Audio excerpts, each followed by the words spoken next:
Benar Tuhan, firman Tuhanlah yang menuntun kehidupan kami. Firman-Mu lah yang menjadi kekuatan bagi kami. Dan hari ini Tuhan, kami persembahkan hati dan pikiran kami untuk kami merenungkan kebenaran firman-Mu. Kuasai hati kami, pikiran kami, agar kami boleh menerima berkat daripada sabda-Mu. Hamba-Mu yang terbatas ini yang akan menyampaikannya, pakai hamba, biar setiap perkataan hamba adalah perkataan daripada Tuhan sendiri. Di dalam nama Tuhan Yesus Kristus kami berdoa. Amin. Ya, saya ingin mengajak kita membuka Alkitab kita di dalam 1 Samuel pasal yang pertama, ayat 1 sampai dengan 19. Tapi saya akan membacakan beberapa ayat saja bagi kita semua. Ayat pertama demikianlah firman Tuhan. Ada seorang laki-laki dari Rataim, Sofim, dari pegunungan Efraim, namanya Elkana bin Yeroham bin Elihu bin Tohu bin Zub, seorang Efraim. Ayat kedua, orang ini mempunyai dua istri, yang seorang bernama Hana dan yang lain bernama Pinena. Pinena mempunyai anak tetapi Hana tidak. Ayat 5, meskipun ia mengasihi, ia memberikan kepada Hana hanya satu bagian, sebab Tuhan telah menutup kandungannya. Ayat 6, tetapi madunya selalu menyakiti hatinya, supaya ia gusar, karena Tuhan telah menutup kandungannya. Demikianlah ia terjadi dari tahun ke tahun. Setiap kali Hana pergi ke rumah Tuhan, Penina menyakiti hati Hana, sehingga ia menangis tidak mau makan. Ayat 9, pada suatu kali setelah mereka habis makan dan minum di Silo, berdirilah Hana sedang Imam Eli duduk di kursi dekat tiang pintu bait suci Tuhan. Dengan hati pedih ia berdoa kepada Tuhan sambil menangis terseduh-seduh. Kemudian bernazarlah ia, katanya, Tuhan semesta alam, jika sungguh-sungguh Engkau memperhatikan sengsara hamba-Mu ini, mengingat kepadaku dan tidak melupakan hamba-Mu ini, tetapi memberikan kepada hamba-Mu ini seorang anak laki-laki, maka aku akan memberikan dia kepada Tuhan untuk seumur hidupnya, dan pisau cukur tidak akan menyentuh kepalanya. Ketika perempuan itu terus-menerus berdoa di hadapan Tuhan, maka Elia mengamati perempuan itu. Dan karena Hana berkata dalam hatinya, bibirnya saja bergerak-gerak, tetapi suaranya tidak kedengaran, maka Elia menyangka ia mabuk. Ayat 14, lalu kata Elia kepadanya, berapa lama lagi engkau berlaku seperti orang mabuk? Lepaskanlah darimu daripada mabukmu. Tetapi Hana menjawab, bukan tuanku, aku seorang perempuan yang sangat bersusah hati. Anggur atau minuman yang memabukkan tidak kuminum, melainkan aku mencurahkan isi hatiku kepada Tuhan. Ayat 19, keesokan harinya bangunlah mereka pagi-pagi, lalu sujud menyembah di hadapan Tuhan. Kemudian pulanglah mereka ke rumahnya Rama. Ketika Elkana bersetubuh dengan Hana, istrinya, Tuhan ingat kepadanya. Maka setahun kemudian mengandunglah Hana dan melahirkan seorang anak laki-laki. Ia menamai itu Samuel, sebab katanya, aku telah memintanya daripada Tuhan.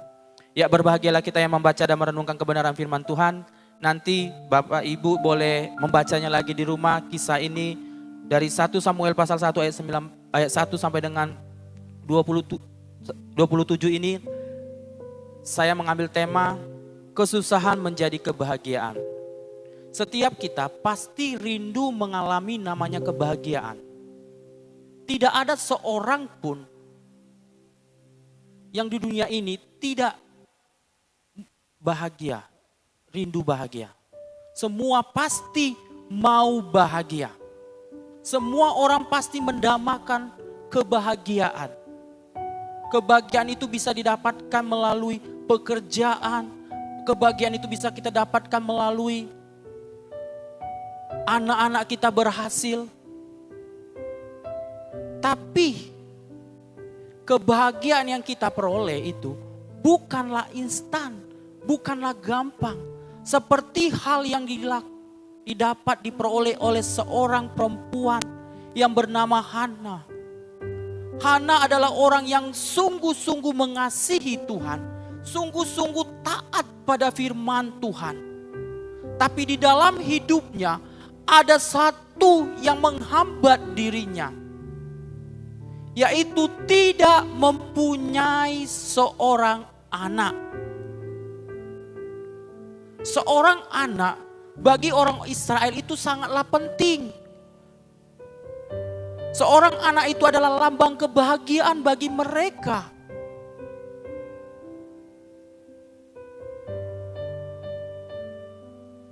Hana, karena Tuhan katanya menutup kandungannya. Bertahun-tahun Hana memperoleh penghinaan, bertahun-tahun Hana mendapatkan ejekan dari Madu Elkana, istri kedua daripada Elkana. Betapa sedihnya, betapa menderitanya yang dihadapi oleh Hana. Coba kita bayangkan dan kita posisikan diri kita seperti Hana. Mungkin kita tidak mengalami pergumulan seperti Hana, ataupun kita saat ini sedang mengalami suatu penderitaan yang lainnya. Loh Tuhan, aku sudah mengasihi Engkau, tapi kenapa aku hari ini belum merasakan kebahagiaan itu, belum merasakan sukacita daripada Tuhan? Kalau saat ini pun kita masih mengalami namanya masalah atau pergumulan dalam hidup ini, bukan berarti Tuhan tidak sayang pada kita. Tapi Tuhan sedang memproses hidup engkau dan saya.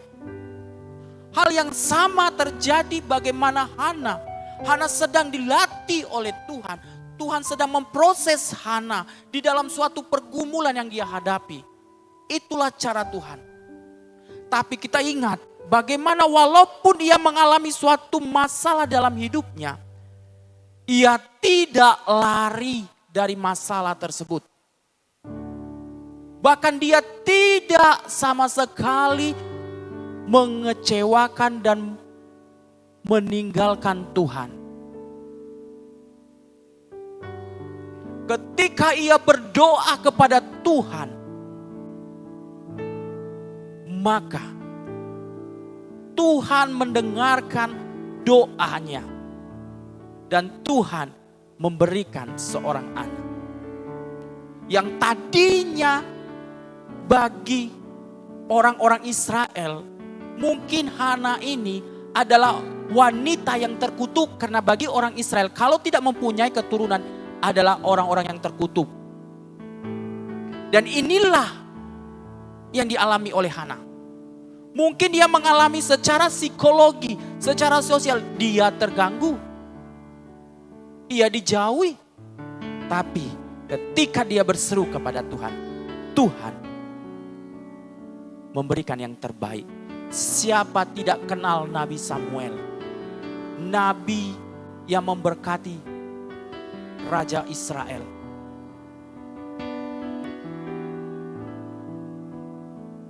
Dari sini kita belajar dari Hana.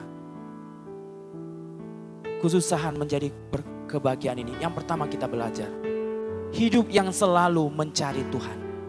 Kalau kita melihat bagaimana Hana, tidak berhenti sampai di situ saja. Ia tidak fokus pada masalahnya, tetapi dia membawa masalahnya di hadapan Tuhan. Ia bentangkan segala pergumulannya di hadapan Tuhan. Bagaimana dengan kehidupan kita? Ketika engkau, Bapak, Ibu, dan teman-teman dan kita semua, ketika kita sedang mengalami masalah, kemana kita lari? Kemana kita bawa pergumulan kita? Kemana kita menceritakan masalah kita? Kita kadang-kadang sebagai anak-anaknya, kita lebih mengutamakan teman kita, saudara kita. Kita lebih menceritakan kepada teman baik kita.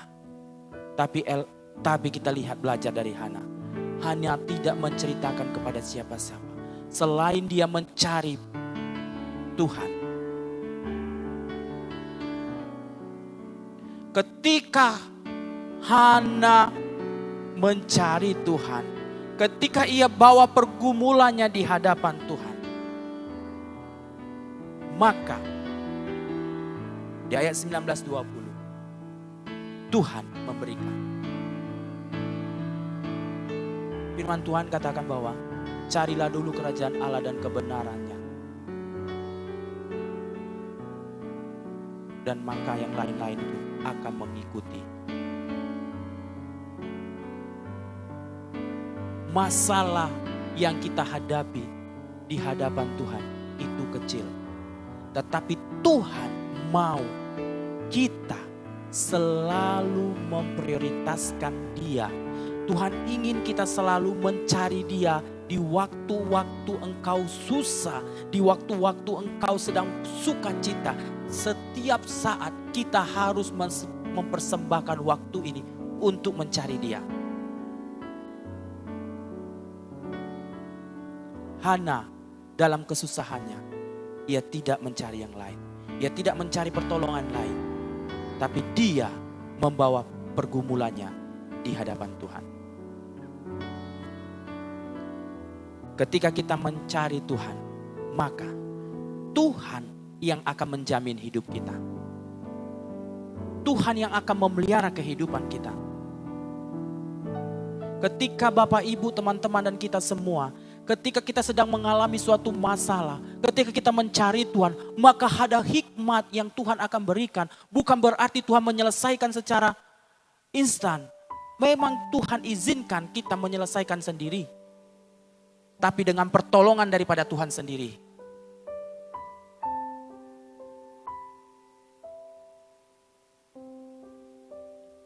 Ada kekuatan ketika mencari Tuhan. Yang kedua, kita belajar tadi, berdoalah sesuai dengan kehendak Tuhan.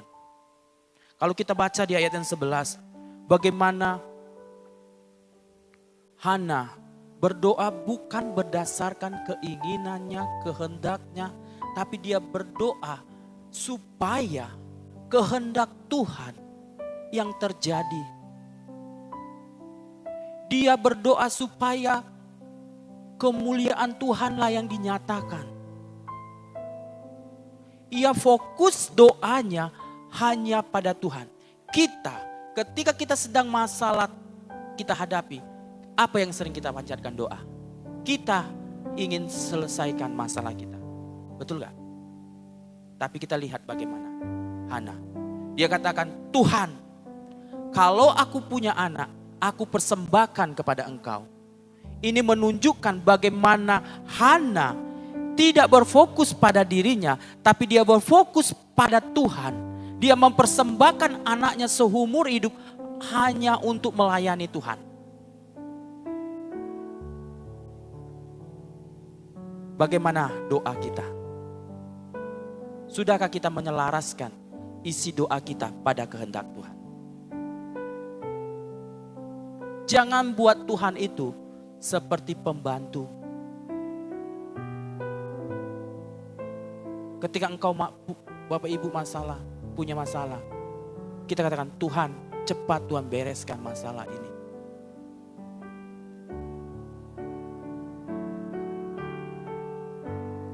Kita lihat bagaimana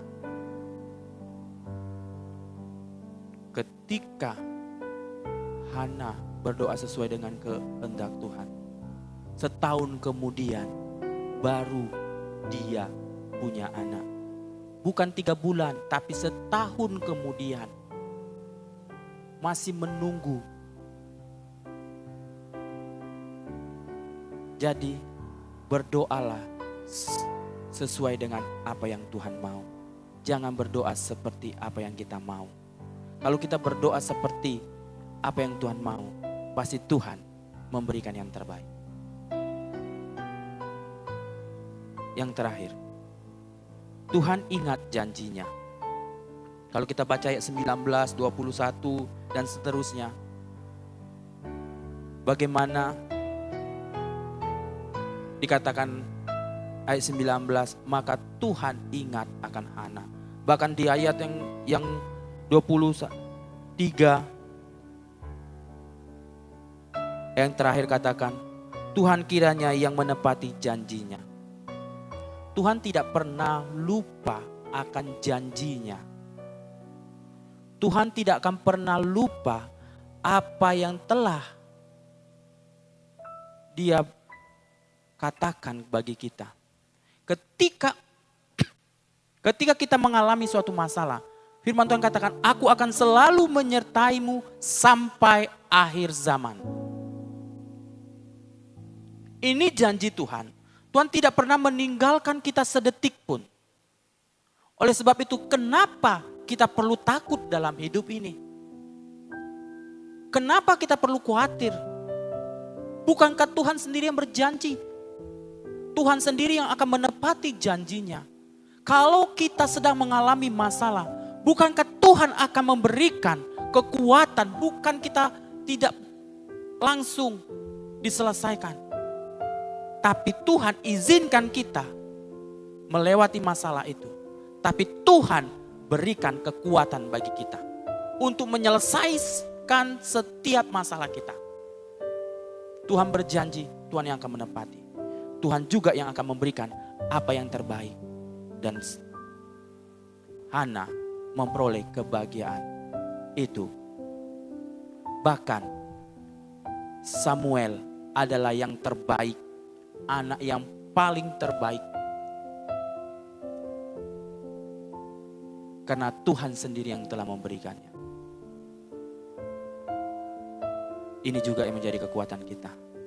Biarlah setiap masalah pergumulan kita mau bentangkan di hadapan Tuhan. Kita mau bawa dan berkata, Tuhan, kehendak-Mu lah yang terjadi, bukan keinginanku. Karena Allah yang akan memberikan apa yang kita butuhkan, bukan apa yang kita inginkan. Amin buat kebenaran firman Tuhan. Mari kita berdoa. Bapa kami di dalam kerajaan sorga, terima kasih bahwa kebahagiaan yang sejati hanya datang kepada Tuhan, hanya berasal daripada Tuhan. Kami belajar dan diingatkan lagi melalui perenungan ini, bagaimana kesusahan Hana, penderitaan Hana, begitu luar biasanya Tuhan. Bertahun-tahun ia harus mengalami penghinaan, ejekan daripada Penina. Tetapi ketika ia bawa masalahnya, ketika ia mencari Engkau Tuhan, maka Tuhan mendengar, bahkan Tuhan sendiri yang menjawabnya. Dan hari ini juga Tuhan, kami mau bawa pergumulan kami, masalah kami kepada Tuhan. Biarlah Tuhan sendiri yang akan menjawab tepat pada waktu yang Tuhan tentukan. Di dalam nama Tuhan Yesus Kristus kami berdoa. Amin.